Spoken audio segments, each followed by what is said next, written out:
What's in my camera bag for 2025? Let me show you. So this is my main bag for 2025. This is the Walnut Provoke 31 liter in Yuma Tan. I love this color. There's a ton of cool features about this bag. Obviously you have all the normal features that a camera bag has. So you have a side pocket for like a tripod, a water bottle. The backpack opens from the back so that you don't have to worry about your gear getting stolen. And when you put your bag on the ground, the part where it touches the ground is not going on your back. One of my favorite features about this bag is this roll top. So if you ever have things like jackets or coats or sweaters, other things that you just need to shove into your bag, this bag can actually roll up. You can shove all of your things in it, and then it gives you just a little bit more space. But if you're not using it, it just rolls up very neatly. And the design of this bag is just super cool. Inside the bag, you have a normal camera cube. So this is where you can store all of your camera gear. This slot right up here can also be accessed by the roll top, or you can just use it as a little secondary compartment just to store some other things. You have side access pockets. You have a ton of different sleeves here for laptops or other accessories. And like I mentioned before, I really love this color because I like to wear a lot of black. The Yuma Tan really contrasts nicely with what I wear. Super comfortable, pretty much everything that you can ask for in a bag. Next we have cameras. Obviously all the rest of the gear that I mentioned, it's not all going into my bag at the same time. I do pick and choose depending on what kind of shoot I'm doing, but this is just most of the main gear that I'm using, and this is what I'll choose from when I need to decide what I'm bringing to a shoot. So the main photo camera that I'm using is the Sony a7 IV, high enough resolution for what I need. This is, I believe, 33 megapixels, great hybrid camera, does a lot of great video as well. I usually like to put a cage on it, just adds a little bit of grip, and because I am doing video as well, just having the cage on it means that I can rig out the camera super easily and I don't have to worry about putting a cage on it. So the main video camera that I was using is the Sony a7S III. Does great video, super good low light performance, still takes great photos even at 12 megapixels.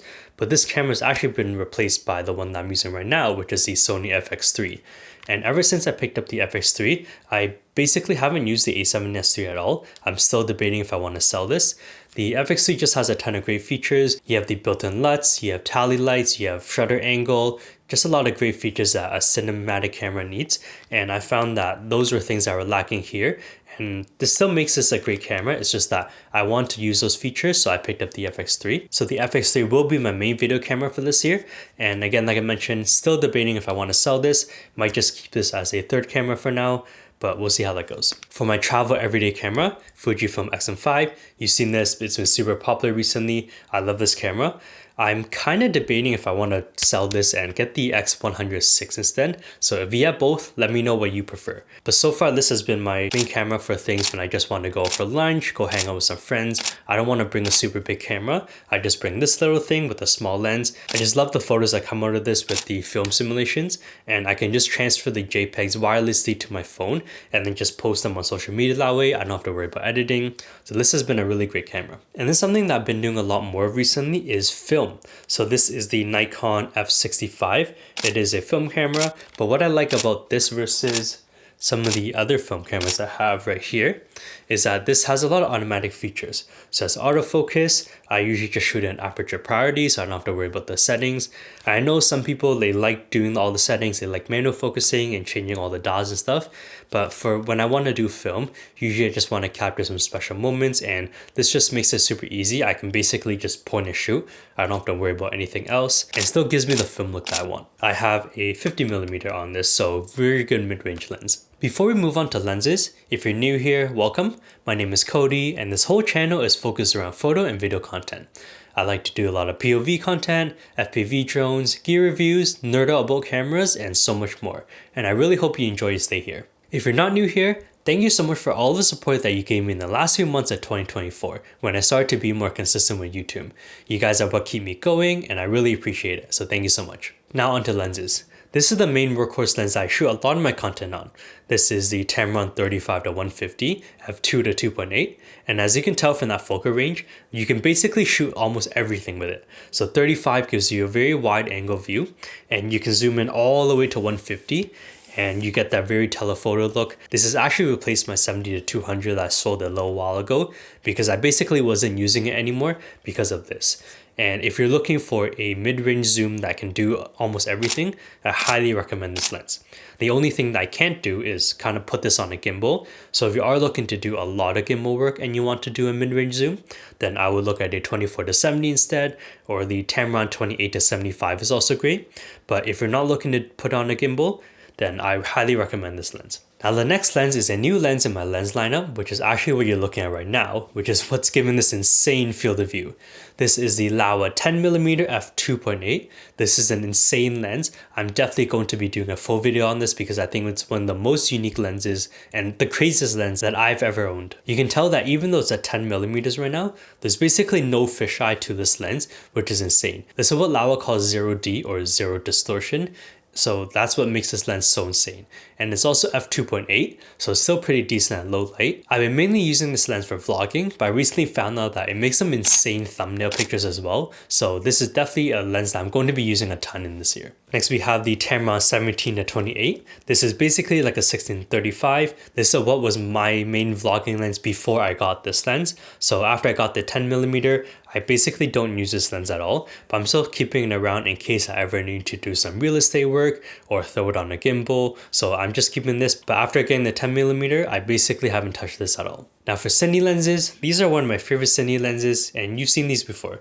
These are the Misc. I have the 50mm right here. Behind me I also have the 85mm t2.8 and then the 125mm t4. These are anamorphic lenses, so they give you a very widescreen field of view and still gives you very nice compression. I've been using this for both photo and video content, and these just make everything look super cinematic. For the Misc anamorphics, those are PL mount, which means I need to use an adapter to adapt it to my Sony cameras. And the one that I've been using is the Misc PL adapter because it has a drop-in ND filter, which means that I don't have to worry about putting an ND filter on the front of the lens. I can just keep it in the adapter, so whenever I change lenses, I don't have to worry about changing the ND as well. And then this just makes it super easy because it is a variable ND filter. I can just adjust my variable ND right on the mount itself. And then finally, for lenses for my Fujifilm X-M5, I've been using the TT Artisan 27mm f2.8 and the Viltrox 35mm f1.7 a bunch. These are just super compact lenses. Obviously I wanted them to be compact because the camera is also so compact, and if I'm going to be using it for an everyday camera, I just want to keep the setup nice and small. These are just very nice focal ranges that complement each other pretty well, and if you're looking for some affordable but still very good quality lenses for your Fujifilm system, definitely check these ones out. Now onto drones. You can see right up here I have a bunch of FPV drones I use, and they all depend on what I'm shooting. I'm not going to go too in depth about these drones, but if you want a full video on these, definitely let me know. But my main drone is my GEP-RC Mark V. This is the main drone I use for drift events, super fast, can still keep up with a lot of cars. I also use it for other short range flights. This is my main cinematic drone, so this is kind of my don't crash drone, just to make sure that all the components in it are like pristine condition. My main drone I use for long range flights is the FR7, which is a 7-inch drone. As you can tell, it's massive. And I basically just use this for mountain surfing. And then for some short range flights or indoor flights, I just use the QAV Pro Micro, which is a 2.5-inch drone. Has a naked GoPro on the top that I decased myself. Super compact, doesn't make a lot of noise, and has guards on the side, so I'm not worried about flying this near people or indoors. My main computer that I edit on is the MacBook Pro with the M1 Pro chip. I think next year I'm going to upgrade to something better, but so far that laptop has still done everything that I needed to do. I back up all my files on the SanDisk Extreme Pro SSD. This is the 4TB version, has a ton of storage. This is where all my working files go, so every time I have a project I'm working on, it goes into this drive, and then it also syncs to my NAS. And then after, when I'm done with the project and I've delivered everything, then I'll delete it off of the SSD, but because it syncs to my NAS, I'll still have a copy of it there in case I ever want to go back to the files. Softwares I'm using if you're interested: for photo, just Adobe Lightroom and Adobe Photoshop, and then for video editing, I'm just using DaVinci Resolve. For my POV setups, this is how I'm capturing everything. This is the GoPro Hero 11. This is what I actually use for my drones as well, so I can interchange them between the two because I basically never do POV while I'm flying. And this is just a standard GoPro mount, I believe, for the chest mount. And this is how I capture all of those POV shots that you see when I'm doing street photography or other events. All of the cards that I use are from ProGrade. This is the 256GB V60 card from ProGrade. And I think this is probably one of the most valued cards that you can get. At 256GB, you're still getting a lot of storage, so you can store a ton of photos and videos on it. And then for a V60 card, it's still fast enough to shoot all the codecs that you need to shoot. So if you're looking for some affordable cards, definitely check out the V60s. But I've been using something a little bit more expensive. These are the 960GB CF Express Type A cards from ProGrade. Super fast and insane transfer speeds. I can basically transfer like 1 to 2 gigabytes per second, which is insane. So after a very long shoot, I can just dump this into my computer, and then after like a minute, everything is backed up. 960GB just gives me a ton of storage on it. I basically never have to worry about formatting the cards. I swear I format this thing like once a month. Honestly, after using these Safe Express Type A cards, I can't go back to normal SD cards, so these are what I've been using. For filters, I've been using the Polar Pro Helix Maglux system. I think for all the filter systems I've tried, this is by far my favorite one. It just makes it super easy to put on filters and then take them off and transfer them between lenses. I love the locking system on it, and there's a ton of different variations. Right now I have a Misc on this camera right now. I have a second Misc for second camera. I have a V&D 2 to 5 stop, and then I have a V&D 2 to 5 stop with a Misc attached. And again, I really like the system because it just makes it super easy to put on a camera. So I can quickly show you right here. I can just hook it up to this camera right now. Now it's locked. And if I want to take it off, I can just pull it off. And of course, magnetic systems are going to be fast, but the difference with these is that they actually lock on your camera. For other filter systems I've tried, they would magnetically stick onto my camera, but then I would accidentally move around and bump it, and then the filter would fall off the lens. So this is super secure. I really like this locking system. One of the only downsides to this system that I found is that they're very expensive, but luckily I was able to find these at a very good price used, which is why I'm using the system now. My main tripod that I'm using is the Hype 3-in-1 travel tripod. So this is just like a normal travel tripod, carbon fiber, super light. The latches feel very smooth. If you loosen the middle column and you pull it up, you can see that it's actually made out of 3 legs. So that makes the middle column very secure when it's pulled up.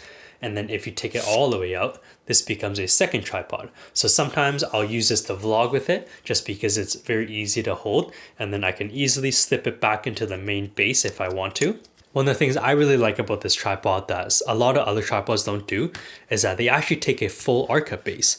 So if you look at the bottom of all the cages, most of them are Arca Swiss. So I can just easily hook this onto my tripod, and then now it's in. I don't have to worry about putting on a separate plate or taking off the cage itself. And then the main vlogging tripod that I use is the PGY Tech Mantis Pod Pro. Same thing with the Hype one, full Arca Swiss plate, goes right onto the tripod, locks in, and then now I can use it without having to worry about taking off the cage.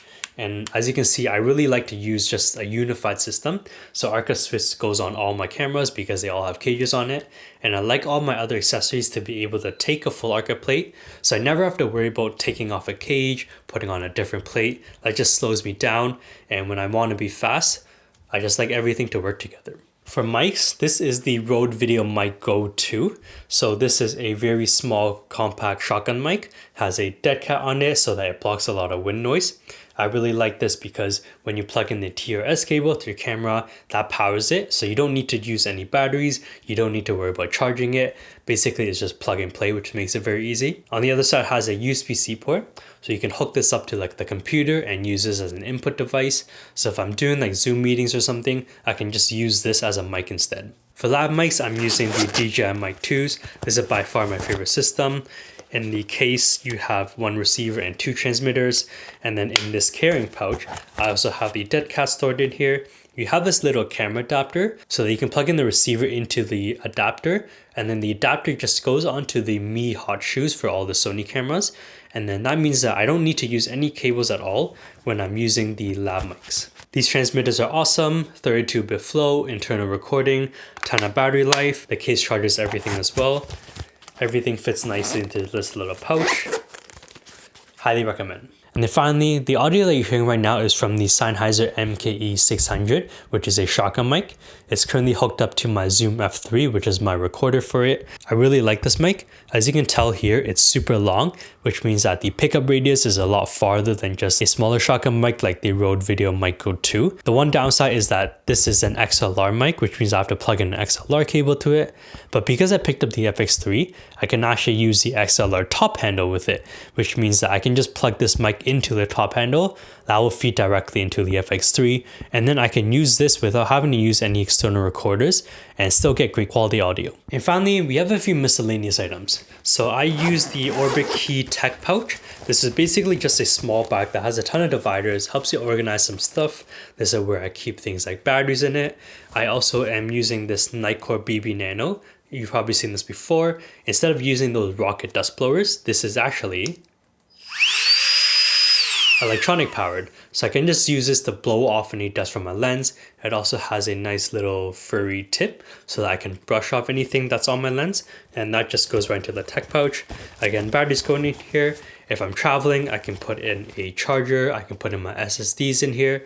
This just makes everything nice and compact and just helps keep me organized. For multi-tools, I'm using the Condor Blue EDC multi-tool. This is just a tool with a lot of bits that you can stick on. This just helps you remove any tripod plates. I use this when I'm rigging on my camera. This is just super useful to have. You never know when you need a multi-tool, but then when you do, you're going to be super glad that you have this on you.